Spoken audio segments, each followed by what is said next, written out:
respected dais, respected teachers, parents, students, and my colleagues. आता English स्कूलचं gathering असल्यामुळे एवढं इंग्रजीमध्ये पुरे झालं माझ्यासाठी. याच्यानंतर मी तुम्हाला मराठीतनं बोलतो.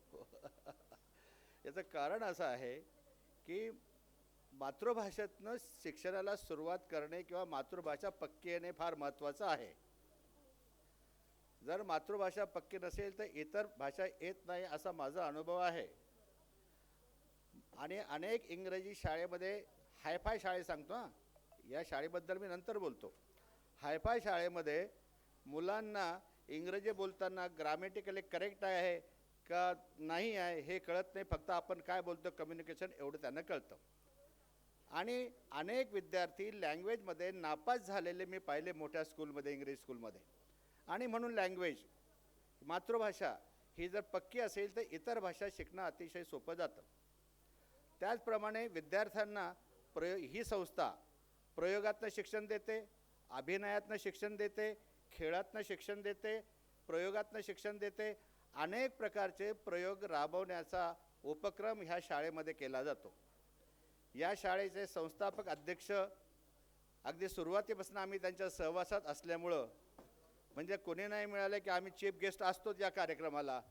या पद्धतीप्रमाणे ह्या शाळेने, या शिक्षकाने, या मुख्याध्यापकाने या शाळेच्या उत्कर्षासाठी आणि विकासासाठी जे परिश्रम घेतलेले आहे आणि विद्यार्थ्याकडे पर्सनली जे लक्ष दिलं जातं, म्हणून आजपर्यंत या शाळेमध्ये ॲडमिशन क्लोज आहे असं सुद्धा पालकांना सांगितलं जातं.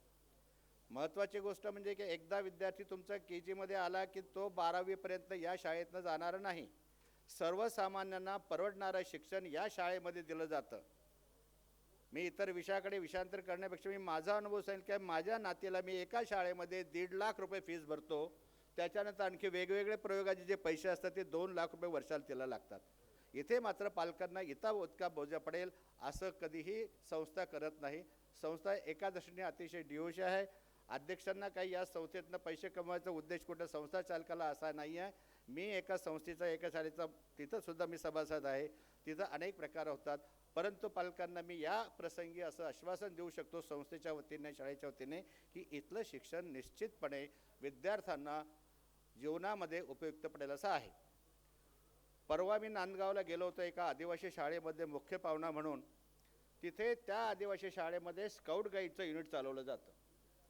आणि स्काउट गाईडचं महत्त्व त्या आदिवासी शाळेमध्ये मुलांना, शिक्षकांना कळलं आणि त्या पद्धतीनंतर तिथं शिकलं जातं.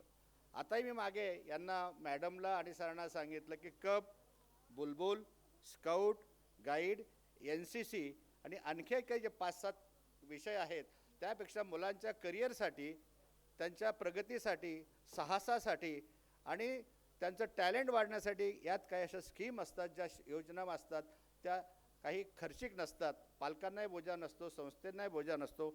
अशा स्कीमसुद्धा त्यांनी काही सुरू केल्या आहेत, सुरू करणार आहेत. या प्रसंगी माझ्या हस्ते 11वी 12वीचं म्हणजे ज्युनियर कॉलेजच्या शाळेच्या उद्घाटनाचा जो सोहळा त्यांनी पार पाडला आणि मला इथं बोलवलं आणि माझा इथं सत्कार केला.